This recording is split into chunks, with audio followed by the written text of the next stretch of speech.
Oh Jésus. Avec toi, je te bâtirai un centre de réveil ici à Autriche.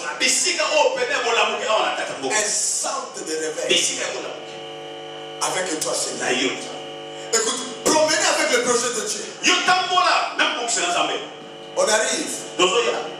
Je dis, on arrive. Petit à petit. On a achevé avec le journal. Bientôt le journal continue parce qu'on a déjà fait l'œuvre. Bientôt on va aller avec la radio et la télévision. Bientôt on va aller faire des choses. Chaque année, nous sommes décidés à réaliser. Le projet qui reste des années et des monuments.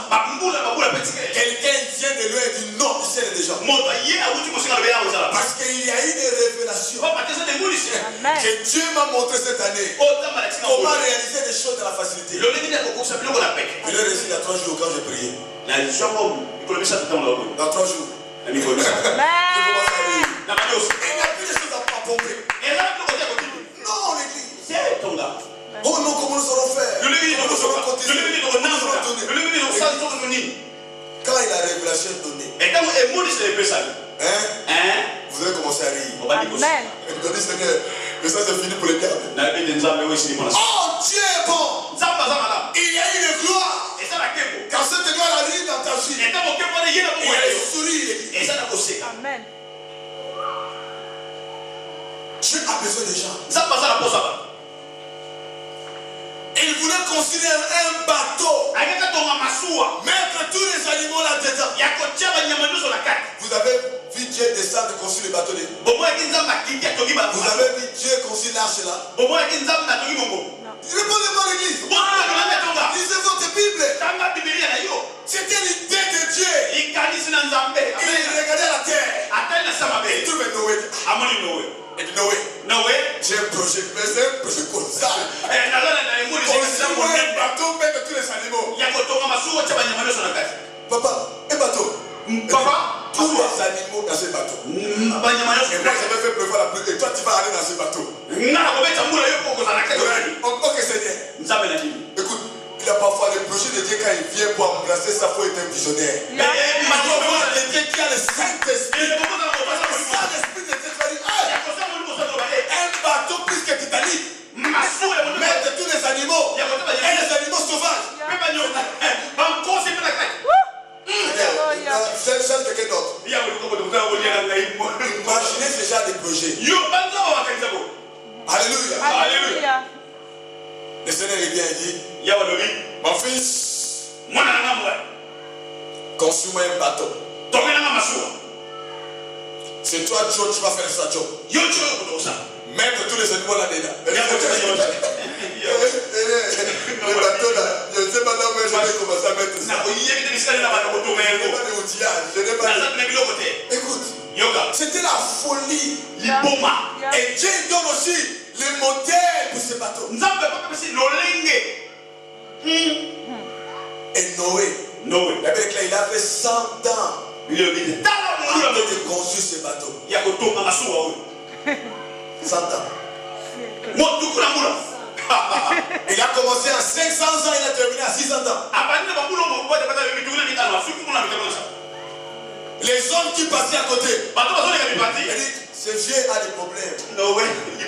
Chaque jour on le voit. Mais qu'est-ce qu'il veut construire? C'était l'idée de Dieu. Si on voit ce projet, le projet qui était en tête de Dieu, il voit ça devenir réalité. Combien de choses je veux voir se réaliser? Amen.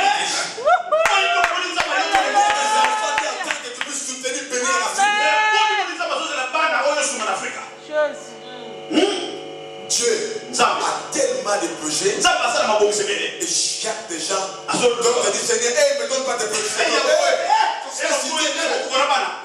Moi et ma famille te donne l'argent. Chaque fois que Dieu donne un projet, dans le projet de Dieu, ce n'est pas seulement toi, c'est incline le monde. Tu seras béni et tu seras une source de bénédiction. Toutes les nations de la terre seront bénis. Amen.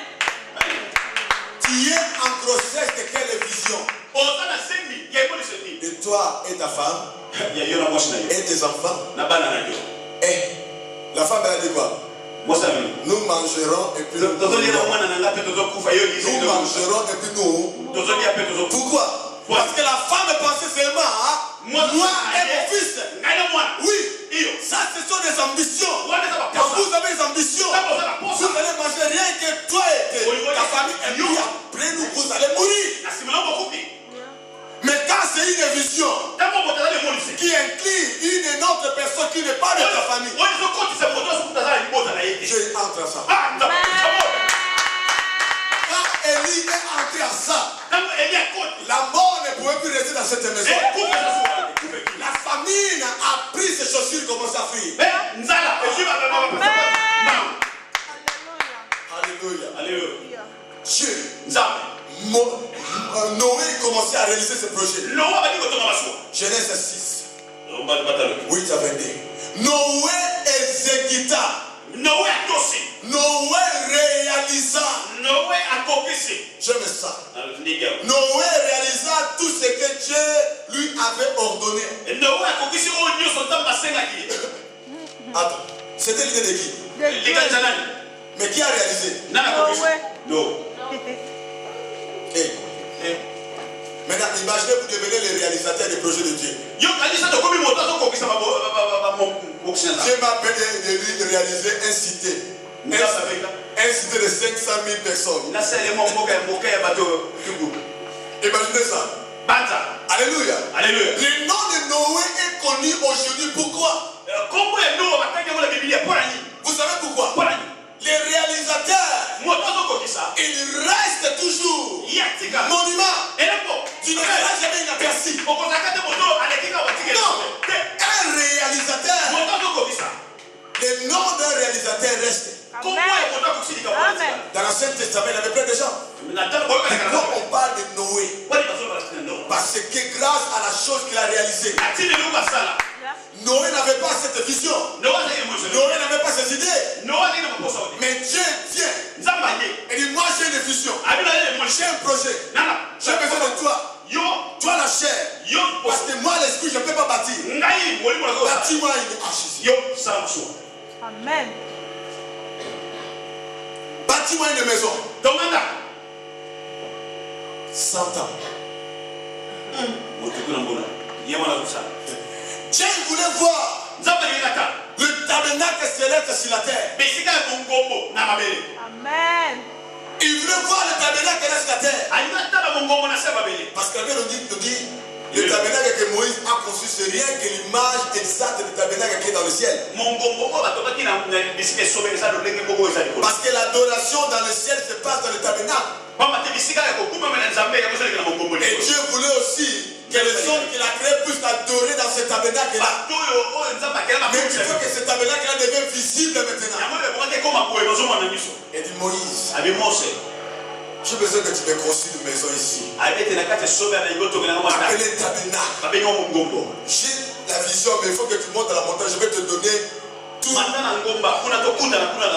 Je te donne tous les dessins. Moïse a fait 40 jours. Il a pris tous les dessins, il a tout écrit. Moïse est descendu. Dieu ne t'inquiète pas. Choisis des gens, des maçons, des qui. Je vais donner l'intelligence à quelques personnes. Montre cette vision. Et dit Moïse, faites attention, je veux que les choses passent exactement comme je t'ai montré. Et ils ont commencé à construire. Ils ont commencé à mettre les choses exactement comme Dieu voulait. Quand Moïse a terminé, Dieu a regardé. Et dit Moïse, exactement comme je voulais. Maintenant c'est le temps de faire le culte. Amen. Écoute l'église. Tu sais combien de choses Dieu veut réaliser? Pourquoi tu penses rien qu'à tes projets, à toi, à tes ambitions à toi? Mais un secret, c'est bien d'avoir des projets. Associer tes projets dans des visions de Dieu. Maintenant, tes projets là changeront de forme directement. Dieu m'a mis là, je vais faire les commerces. Je vais vendre quoi? Je vais peut-être vendre du charbon. Charbon. Mais le charbon que je vais vendre, il y a une ville à côté, là-bas, il n'y a même pas de charbon. Les femmes, ils ont des problèmes, les gens doivent se déplacer des kilomètres pour acheter du charbon. Donc, si j'amène le charbon là-bas, les femmes seront aidées. Je vais les vendre à un prix raisonnable. Les gens n'auront plus besoin de se déplacer parce que moi, je vais commencer à les fabriquer directement là-bas. Et à travers cet argent-là, je vais commencer à financer l'œuvre de Dieu. Et moi-même aussi, je vais à manger. Je vais aussi financer l'œuvre de Dieu. Vous savez, quand votre vision projet est associée pour la bénédiction des autres personnes, Dieu est d'accord avec ça. Amen. Amen. C'est pour ça que là, des gens, ils font les choses de monde parce que ils pensent à réganer. Ils pensent aller dans cette ville-là parce que les gens, ils n'ont pas la chose. Et au lieu de vendre ça à un prix raisonnable, et comment tu veux me dire c'est moi qui amène le charbon ici. Si vous ne voulez pas acheter, vous allez aller à 10 km. Ça, ce n'est pas la vision. Ça, ce sont les ambitions. Et c'est pour cela. Beaucoup des enfants de Dieu, quand ils font quelque chose, il n'y a pas de succès parce qu'ils pensent que tu vas gagner tellement trop. Ils ne pensent pas aux autres. Ils pensent que les gens doivent seulement m'acclamer. Moi, je suis le star. Est-ce qu'il y a l'intérêt de Dieu dans ce que tu fais? Est-ce qu'il y a la part de Dieu dans ce que tu fais? Tout est réalisable. Ici, sur la terre. Amen. La place de l'argent est très importante, ça je sais. Dieu a dit pour construire ta maison, il a dit demande au peuple qui m'apporte une offrande. Les peuples sont amenés une offrande. C'était grâce à cette offrande-là qu'ils ont réalisé. On ne peut rien réaliser dans cette église sans l'argent. On peut prier comment? Mais s'il n'y a pas de l'offrande de l'argent, nos projets resteront toujours en tête.